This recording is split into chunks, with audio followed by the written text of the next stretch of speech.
ప్రతిభ.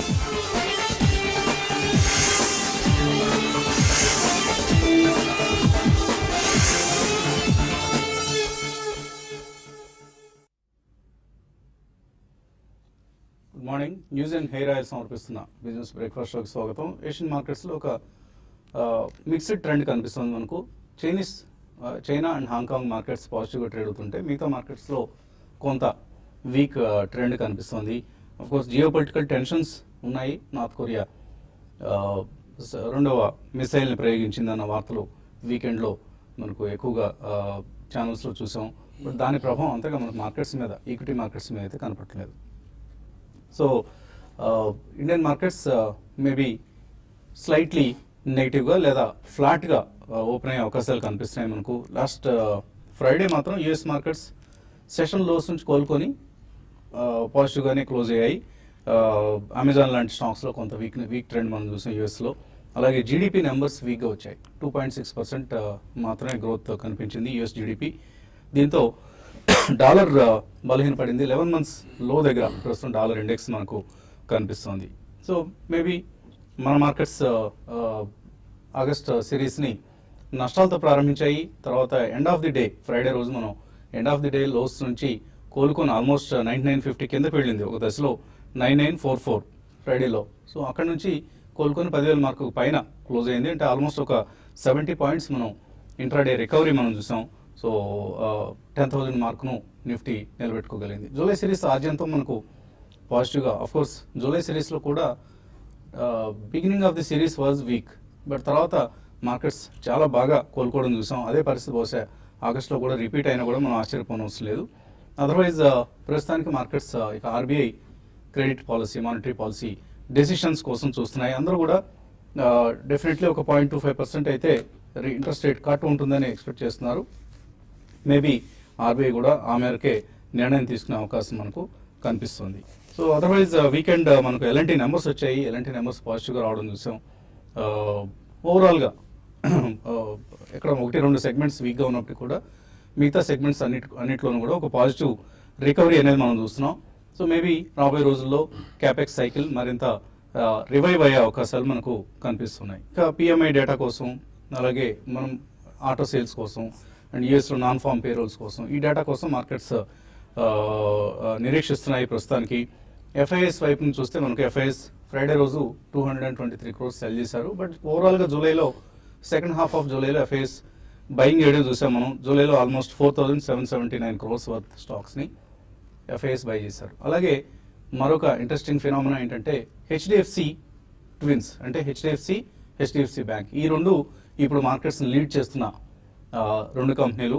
So ఈ స్టాక్సే almost ఇప్పుడు నిఫ్టీలో మనకు 17% వెయిటేజ్ ఉంది. నెంబర్ 1, నెంబర్ 2 హెవీ వెయిట్స్లో ఇప్పుడు హెచ్డిఎఫ్సి అండ్ హెచ్డిఎఫ్సి బ్యాంక్ ఉన్నాయి.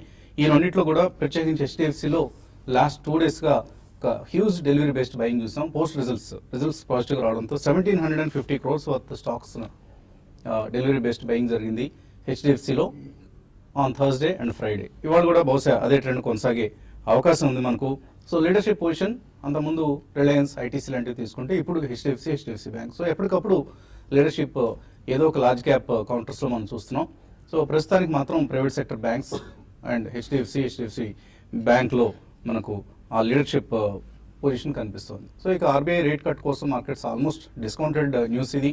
సో రాబోయే ఆర్బీఐ 2వ తారీఖున ఎటువంటి నిర్ణయం అనేది స్ట్రీట్ అయితే 25 basis points రేట్ కట్ను ఎక్స్పెక్ట్ చేస్తుంది. అయితే గ్రోత్ సంబంధించి ఆర్బీఐ ఎటువంటి కామెంటరీ చేస్తుంది అన్నది ఇప్పుడు అందరూ ఆసక్తిగా ఎదురు చూస్తున్నారు. సో ఎటువంటి గ్రోత్ రేట్స్ మనం రాబోయే క్వార్టర్స్లో చూడబోతున్నాం అన్నది ఆర్బీఐ కామెంటరీ రూపంలో మనకు అందుతుంది. సో ఆ కామెంటరీ కోసం మార్కెట్స్ ఎదురు చూస్తున్నాయి. ఇక మార్కెట్స్ పరిస్థితి గురించి మాట్లాడేందుకు అనలిస్ట్ సిద్ధంగా ఉన్నారు. సో ఆగస్ట్ సిరీస్లో ప్రవేశించాం ఆల్రెడీ, ఇది 2వ రోజు. సో ఎటువంటి సిరీస్ను మనం ఎక్స్పెక్ట్ చేయొచ్చు ఆగస్ట్లో?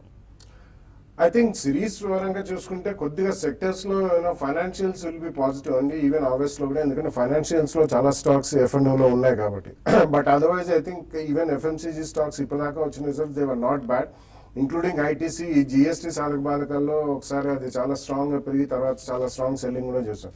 ఓవరాల్ ఈ సిరీస్ లో కూడా మేజర్ గా I don't think we will go down to below 100 to 150 points అండి. ఎందుకంటే ఈ కరెక్షన్ కన్సాలిడేషన్ ఫేజ్ అనేది అందరూ ఇక్కడ వాల్యుయేషన్స్ పరంగా ఎక్కువ ఉంది, ఇక్కడ నుంచి కరెక్ట్ అయిన తర్వాత కొనొచ్చు అనే వాదన చాలా మంది ఎక్స్పర్ట్స్ చేస్తున్నారు. కాబట్టి I don't think there is a major correction in the market. Overall మనకి రిజల్ట్ సీజన్ ఇప్పటిదాకా అయితే it was much better than expected అనే చెప్పాలండి. So going forward I think ఈ సిరీస్ లో కూడా probably another couple of 100 points more we can see అని అనుకుంటున్నాను. పోస్ట్ దాట్ ఐ థింక్ మనకు ఒకవేళ ఎల్లుండి ఆర్బీఐ వాళ్ళు 50 బేసిస్ పాయింట్స్ కనుక ఒకవేళ సర్ప్రైజ్ కట్ ఇస్తే మాత్రం సెంటిమెంట్ పరంగా కొద్దిగా సైకలాజికల్ వెరీ స్ట్రాంగ్ మూవ్మెంట్స్ వస్తాయి. అక్కడ కొద్దిగా there can be sell off in the BFSI segment. Otherwise I think it's going to be strong అండి. నో మేజర్ వీక్నెస్ ఈ scene. There can be slight pause కొద్దిగా sectors లో there can be slight pause before the real take off in the festival season. ఎందుకంటే రాబోయేది next month నుంచి మనకి మళ్ళీ will begin the festival season అండి. So రాబోయే 3 to 4 months even monsoon I think will be బైగాన్ ఎరా. Construction, real estate, infrastructure ఇవన్నీ కూడా మళ్ళీ పుంజుకుంటాయి. కాబట్టి I think there will be overall demand and consumption led themes going forward. All in all I think next 100 to 200 points up సైడే ఎక్కువ చూస్తున్నాను. I don't think there is a major weakness in the market అనే చెప్పాలండి. Barring ఏదైనా internationally ఏదైనా కొద్దిగా shocking news వచ్చినా, border పరంగా ఏదైనా వచ్చినా ఒక 100 to 150 points it may give away. Otherwise it's on a very strong wicket అనే చెప్పాలి. సో మార్కెట్స్లో అందరూ ఒక కరెక్షన్ కోసం ఎదురు చూస్తున్నారు, ఒక మీనింగ్ఫుల్ కరెక్షన్ అని కొంతమంది అంటున్నారు, కొంతమంది ఎనీవే కరెక్షన్ ఈజ్ ఇన్ఎవిటబుల్ అంటున్నారు. సో మీరు ఎటువంటి వ్యూతో ఉన్నారు? I think short term there is nothing అండి. చార్ట్స్ పరంగా మనం చూస్తే కనుక మేజర్ కరెక్షన్ అనేది మనకి ఇంకా కనపడలేదు చార్ట్స్ లో. సో అన్లెస్ అది అట్లీస్ట్ 20-day మూవింగ్ యావరేజ్ కింద నిఫ్టీ ట్రేడ్ అవుతే at least for couple of days అంటే 2 or 3 days ట్రేడ్ అవుతేనే మేబీ మళ్ళా ఫర్దర్ స్లైడ్ ఉంటుందని చెప్పొచ్చు. సో ఈ స్టేజ్ లో 9859 ఏదైతే 20-day మూవింగ్ యావరేజ్ ఉందో అక్కడ ఒక స్ట్రాంగ్ సపోర్ట్ ఉండే అవకాశాలు ఉన్నాయి, which is almost 150 to 170 points from Fridays close. Unless 9860 కింద క్లోజ్ అవుతే తప్ప probably at least 2 or 3 days maybe అక్కడి నుంచి కూడా ఇన్ కేస్ కరెక్షన్ వస్తే కనుక స్వింగ్ లో ప్రీవియస్ స్వింగ్ లో ఏదైతే ఉందో అక్కడ దాకా వచ్చే ఛాన్స్ ఉంది, which is 9640. So all in all probably ఒక 400 పాయింట్స్ కరెక్షన్ వచ్చే ఛాన్స్ అయితే ఉంది ఈ స్టేజ్ లో. బట్ అగైన్ కన్ఫర్మేషన్ కోసం వెయిట్ చేయాలి మార్కెట్ లో, విచ్ ఇస్ 9860 కింద క్లోజింగ్ బేసిస్. అగైన్ మొన్నటి ఎక్స్పైరీ హై ఏదైతే ఉందో 10,114 అనేది ప్రాబ్లీ ఒక చిన్న రెసిస్టెన్స్ గా మనం చూడొచ్చు షార్ట్ టర్మ్ లో.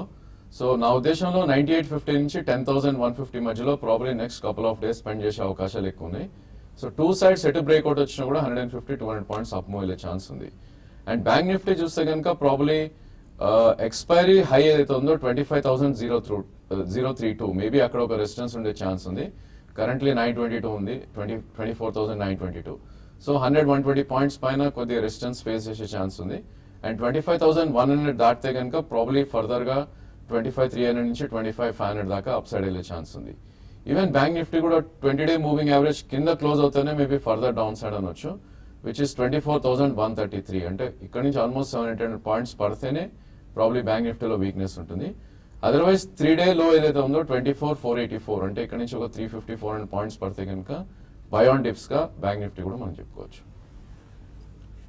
సో ఎఫ్ఐఎస్ అయితే హ్యూజ్ గా ఒక షార్ట్ పొజిషన్స్ అయితే క్రియేట్ చేసుకున్నారు. ఫ్రైడే రోజు కూడా మనం చూసాం 1,740 crores వర్త్ షార్ట్ పొజిషన్స్ వాళ్ళు క్రియేట్ చేశారు. నెట్ సెల్లింగ్ అన్నమాట అది. సో ఇండెక్స్ ఫ్యూచర్స్లోను అలాగే కాల్స్ షార్ట్ చేస్తున్నారు, పుట్స్లో లాంగ్ పొజిషన్స్ తీసుకుంటున్నారు. అంటే ఓవరాల్గా షార్ట్స్ ఎక్కువగా మనకు కనిపిస్తున్నాయి. మేబీ ఒక షార్ట్ కవరింగ్ కూడా మనకు ఫ్యూచర్లో ఈ సిరీస్ మేబీ సెకండ్ హాఫ్లో వచ్చే అవకాశం మనకు కనిపిస్తుంది. కాలర్స్ లైన్లో ఉన్నారు. మొదటి కాలర్ హరికృష్ణ వైజాగ్ నుంచి. హలో హలో అడగండి హరికృష్ణ. సార్ అది నేను లూపిన్ షేర్స్ తీసుకున్నాను సార్. ఆ లూపిన్ షేర్ ఇప్పుడు నేను 1100 లో తీస్తాను, అది హోల్డ్ చేయొచ్చు అంటారా లేకపోతే ఏంటి sir position? Lupin some FDA inspection కూడా జరిగింది లూపిన్ రీసెంట్ గా. I think these are all part and parcel of the game అండి. లూపిన్ ఈ రేట్ లో పెద్దగా డౌన్ సైడ్ అయితే కనబట్టలేదు. ఎందుకంటే it's almost corrected from 2000 and 1400-1500 range నుంచి అగైన్ మళ్ళీ అబౌట్ 1050 to 1100 దాకా కరెక్ట్ అండి. ఐ థింక్ ఇక్కడ నుంచి డౌన్వర్డ్ ప్రెషర్ మాత్రం ఎక్కువగా లేదు. ఎందుకంటే most of the pharmaceutical companies including Lupin వాళ్ళు కూడా బయటకు వచ్చి వాళ్ళు పబ్లిక్ స్టేట్మెంట్స్ చేయడం జరిగింది. We are facing a lot of pricing pressures in America అని చెప్పి. So it's completely the nature of the industry అండి. ఒక లూపినే కాదు, ఇక్కడ నుంచి డౌన్ సైడ్ అయితే ఎక్కువ లేదు. If you have at least 1 year+ view తప్పకుండా రిటర్న్ చేయమంటాను. మేబీ అరౌండ్ 1000 రూపీస్ దగ్గర ఏమన్నా మీరు ఇంకొక అడిషనల్ ప్రైస్ పాయింట్లు కూడా కొనొచ్చు కానీ బట్ మినిమం 1 year వ్యూ ఉంటేనే, లేకపోతే you can shift out other sectors which are performing better. So లూపిన్కి చెందిన పిథంపూర్ మ్యానుఫ్యాక్చరింగ్ ఫెసిలిటీకి యుఎస్ఎఫ్డిఏ క్లియర్ అంటే ఎటువంటి పెద్ద మేజర్ సెట్ బ్యాక్స్ లేకుండా క్లియర్ రిపోర్ట్ ఇచ్చింది. So that's maybe positive development for Lupin. మరిన్ని కాల్స్ అలాగే mails and value buy recommendation తెలుసుకోబోయే ముందు కాసేపు ప్రకటన.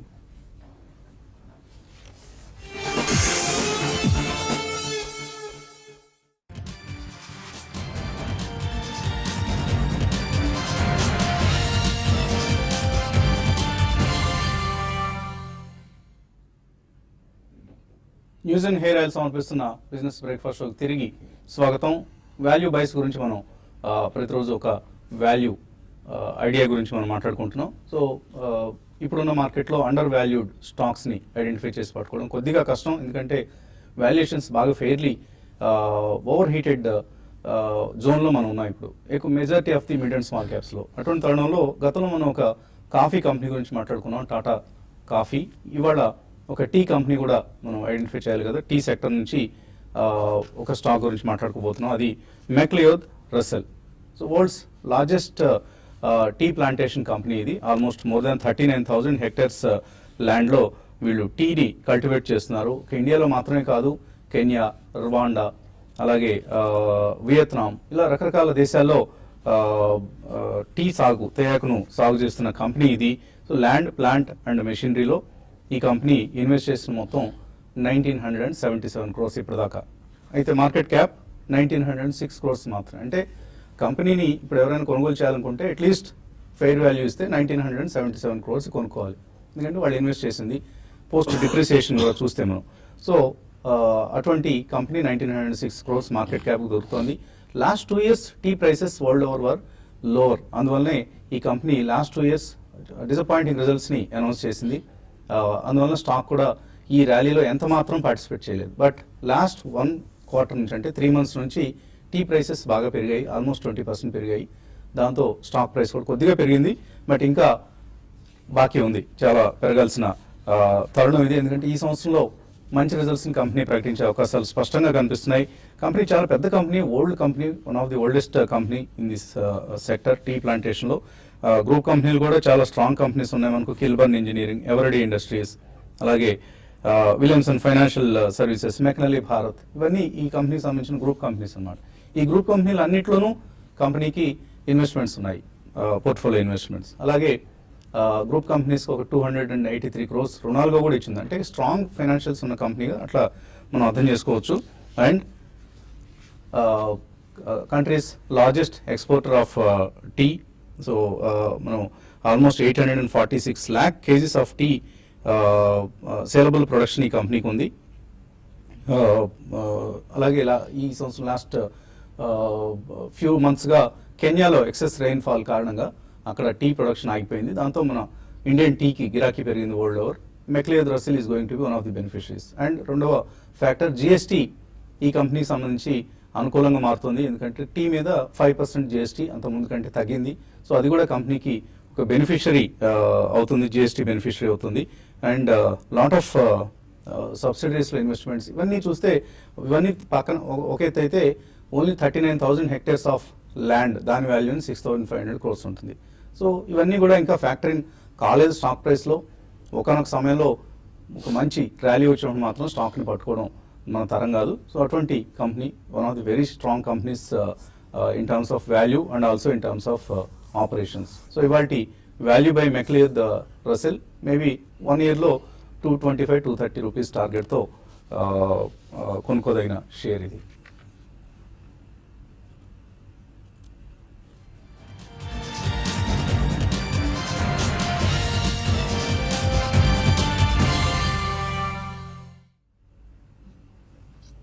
సో అది ఇవాల్టి వాల్యూ బై. అండ్ కొన్ని ఈమెయిల్స్ మనకు అందాయి, ఈమెయిల్స్ చూద్దాం. ఓకే, సత్యవాణి అడుగుతున్నారు, ఎలాంటి ఫైనాన్స్ కరెంట్ లెవెల్స్ 1 year కోసం కొనుక్కోవచ్చా? ఐ థింక్ స్టాక్ చాలా రన్అప్ రావడం చూసామండి. లాస్ట్ డిసెంబర్ నుంచి చూస్తే కనుక ఆల్మోస్ట్ ఇది 100 రూపీస్ నుంచి అబౌట్ 170 అంటే 70% పెరిగిన స్టాక్ ఇది. సో ఈ స్టేజ్ లో కొనాలా? మేబీ 1 year కోసం అయితే definitely yes. But higher point లో కొంటే మనకి ఏంటంటే లోవర్ లెవెల్స్ లో యావరేజ్ చేయడం కొద్దిగా కష్టం అవుతుంది. సో నా ఉద్దేశంలో 50% you should buy now which is 170 and balance 50% 20-day moving average 152 దగ్గర మీరు తీసుకోవాలి. అంటే 171 లో 50%, 152 లో సెకండ్ ప్రైస్ పాయింట్ గా మీరు యాడ్ చేయాలి. అండ్ 1 year లో if you are happy with 15% return, I think this is a stock to own. Kommusu Srinivas mail పంపించారు. ఫైనాన్షియల్స్ గమనించేటప్పుడు కన్సాలిడేటెడ్ చూడాలా లేకపోతే స్టాండ్ అలోన్ స్టేట్మెంట్స్ చూడాలా? అలాగే టాప్ లైన్ కంటే బాటమ్ లైన్ బాగా వీక్గా ఉన్నప్పుడు, అంటే 1% ఆఫ్ టాప్ లైనే బాటమ్ లైన్ అంటే నెట్ ప్రాఫిట్ లాంటివి ఉన్నప్పుడు ఎలా అర్థం చేసుకోవాలి? నో, నెట్ ప్రాఫిట్ అనేది సెక్టర్ ని బట్టి ఉంటుందండి. అన్ని సెక్టర్స్ కి ఒకటే టైప్ ఆఫ్ నెట్ ప్రాఫిట్ ఉండదు. సో డెఫినెట్లీ కొన్ని అసెట్ లైట్ బిజినెస్ మోడల్స్ కి నెట్ ప్రాఫిట్ అనేది ఎక్కువ ఉంటుంది. అండ్ ఏదైనా ఇప్పుడు ఐటీ కంపెనీస్ కానివ్వండి, కొన్ని pharma companies research based intellectual property. So net profit ఏంటంటే వన్ టైం ప్రాఫిట్ కూడా ఉంటుంది కాబట్టి అందులో generally you should go by EBITDA and EBITDA is more important than net profit of the company. And you should always consider stand alone ఒకటి మన consolidated దాంట్లోనే మనకి ఎక్కువ మీనింగ్ఫుల్ రిజల్ట్స్ వస్తాయండి. ఎందుకంటే కన్సాలిడేటెడ్ దాంట్లో సబ్సిడరీస్ నుంచి అసోసియేట్స్ నుంచి either we can get dividends or ఒక్కొక్కసారి అందులో లాసెస్ ఉంటే రైట్ ఆఫ్ చేయొచ్చు. But all in all consolidated is definitely a better figure. కానీ ఒక్కొక్కసారి కన్సాలిడేటెడ్ కంటే మనకి స్టాండ్ అలోన్ ఫిగర్స్ చాలా స్ట్రాంగ్ గా కనిపిస్తాయి. సో మనం కన్సిడర్ చేసేటప్పుడు మాత్రం డెఫినెట్లీ కన్సాలిడేటెడ్ ఫిగర్స్ కన్సిడర్ చేయడమే always better for evaluating the intrinsic value. And operational performance అనేది మనకు స్టాండ్ అలోన్ లో మాత్రం కనిపిస్తుంది. Whereas consolidated will also reflect subsidies performance కూడా కలిపి మనం కన్సాలిడేటెడ్ లో చూస్తూ ఉంటాం. ఈ రెండింటికి మధ్య ప్రధానమైన వ్యత్యాసం అది. రెండింటినీ చూడాలి. సో ఒక్కొక్కసారి కన్సాలిడేటెడ్ నెంబర్ చాలా బెటర్గా ఉంటుంది, స్టాండ్ అలోన్ వీక్గా ఉంటుంది. ఎందుకంటే సబ్సిడీస్ హ్యావ్ పెర్ఫార్మ్డ్ బెటర్ అన్న కేసెస్లో. తర్వాత కాలర్ లైన్ ఉన్నారు. హలో సార్, నేను శేఖర్ సార్, నల్గొండ నుంచి మాట్లాడుతున్నా. శేఖర్, ఏమైనా సార్, యాక్చువల్లీ ఈ షో మొత్తం టోటల్ గా ఫండమెంటల్స్ ప్రాసెస్ లో ఎక్కువ చూపిస్తారు. ఈ ఆప్షన్స్ కాన్సన్ట్రేషన్ ఏమైనా బాధపడుతుంది? అట్లీస్ట్ మంత్లీ వన్స్ ఒకటి ఇండెక్స్ ఆప్షన్ కానీ వీక్లీ వన్స్ ఒక స్టాక్ ఆప్షన్ కానీ ఏమైనా సజెస్ట్ చేయగలుగుతారా? ఎందుకంటే ఈ ఎవ్రీ టైం ఫండమెంటల్స్ ఈ డబ్బులు పెట్టుకుంటే పోవాలి. దీనికంటే ట్రేడింగ్ లో ఆప్షన్స్ లో ట్రేడింగ్ కొంచెం అడ్వాంటేజ్ అనుకుంటున్నాను. పాసిబిలిటీ ఉందా? పాసిబిలిటీ ఉంది కానీ మనం ఫోకస్ చేయడం లేదు. మీరు అన్నట్లే ఆప్షన్స్ F&O గురించి మనం ఎక్కువగా మనం ఫోకస్ చేయడం లేదు. ట్రేడింగ్ మీద ఇస్తున్నాం, but they are mostly cash positions.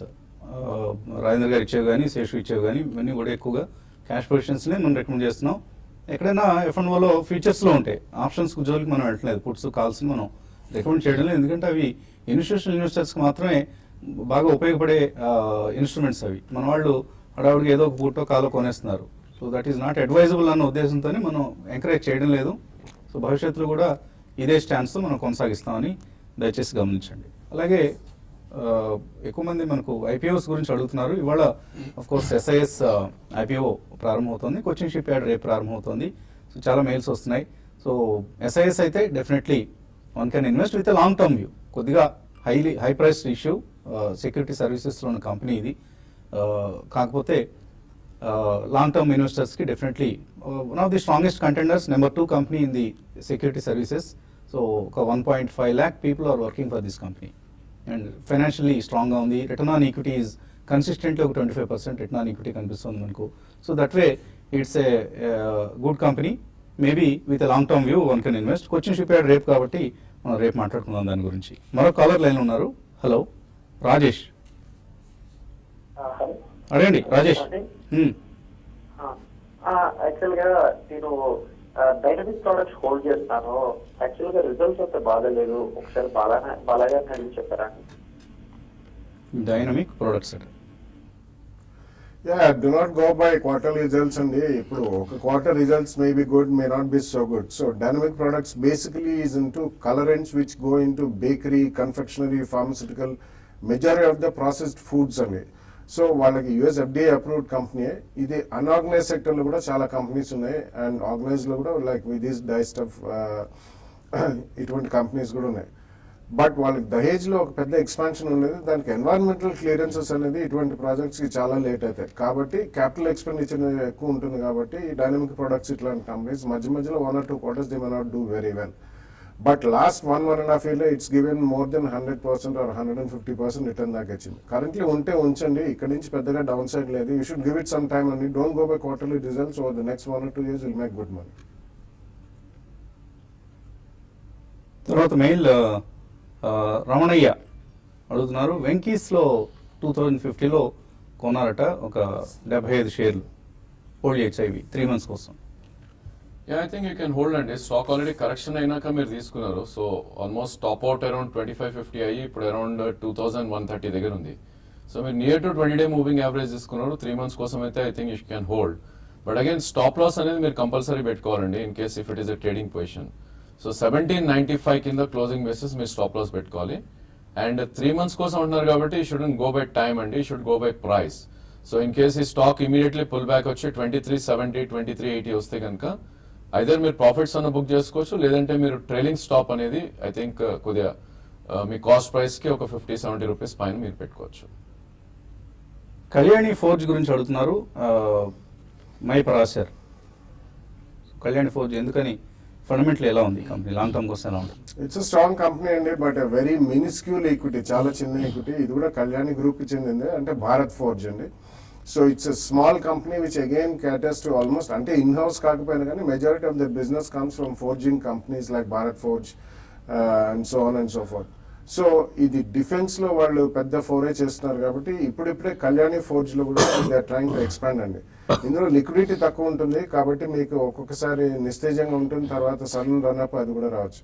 Fundamentally it's a strong company, but it's a very small equity and very limited business కాబట్టి మీరు కొనదలుచుకుంటే ఎక్కువ ఎక్స్పోజర్ లేకుండా కొద్దిగా ఎక్స్పోజర్ తీసుకోండి, 1 or 2 price points with at least 10-15% difference. But 2 years ఉంటే definitely will make good money. So బీఎస్సీలో Friday రోజు 674 shares మాత్రమే ట్రేడ్ అయ్యాయి. సో ఫండమెంటలీ స్ట్రాంగ్గా ఉంది, బట్ చాలా ఇలిక్విడ్ స్టాక్. తర్వాత కుమార్ అడుగుతున్నారు, పిఎన్బి ఆగస్ట్ ఫ్యూచర్స్ అమ్మారట 154లో, హోల్డ్ చేయొచ్చు, ఎగ్జిట్ కావచ్చు? ఐ డోంట్ థింక్ అండి, ప్రాబ్లీ ఇది 20-day మూవింగ్ యావరేజ్ దగ్గర సపోర్ట్ ఉంది విచ్ ఇస్ 154. సో ఆల్మోస్ట్ మీరు అక్కడ అమ్మారు. ఇన్ కేస్ అది కట్ అయింది అంటే కనుక probably it may go to 151. So risk to reward ఈ స్టేజ్ లో it's not favourable. In case మీరు 154 లో అమ్మినా కూడా 151 is the target. So 3 rupees down side. And మీ స్టాప్ లాస్ అనేది 64 దగ్గర పెట్టుకోవాలి which is 10 rupees. I don't think it's a good trade. నా ఉద్దేశంలో స్వల్ప రియాక్షన్ కోసం వెయిట్ చేసి కవర్ చేయడం it's a good idea. Naveen అడుగుతున్నారు, శిల్పి కేబుల్స్ కొన్నారట 57 రూపాయల్లో, 1000 షేర్లు కొన్నారట 1 year కోసం, ఎగ్జిట్ కావచ్చా, హోల్డ్ చేయొచ్చా? ఐ థింక్ కాంట్రవర్సీలో ఉన్న స్టాక్ అండి ఇది. మనకి continuous down side down trend downward phases చూసాం. ఆల్మోస్ట్ 208 నుంచి క్లోజ్ టు 20 rupees దాకా వచ్చింది. సో ఇన్ కేస్ మీరు హోల్డ్ చేయాలి అంటే కనుక 20 rupees is your stop loss. 35 rupees current market price ఉంది, మీరు 57లో కొన్నా అన్నారు. If you want to take that kind of losses maybe yes, otherwise I think ఇలాంటి స్టాక్స్ యూ షుడెంట్ ఇన్వెస్ట్ అండి ఫస్ట్ ఆఫ్ ఆల్. అండ్ స్వల్ప నష్టాలున్నా I think you should book. Highly risky జోన్లో, హైలీ రిస్కీ స్టాక్లో ఉన్నారు మీరు. So come out of this. ఇంకా mails, calls మిగిలి ఉన్నాయి. వీటన్నిటిని కూడా మనం యూట్యూబ్ ప్రసారంలో కలుసుకోగానే తీసుకుందాం. Keep watching TV5.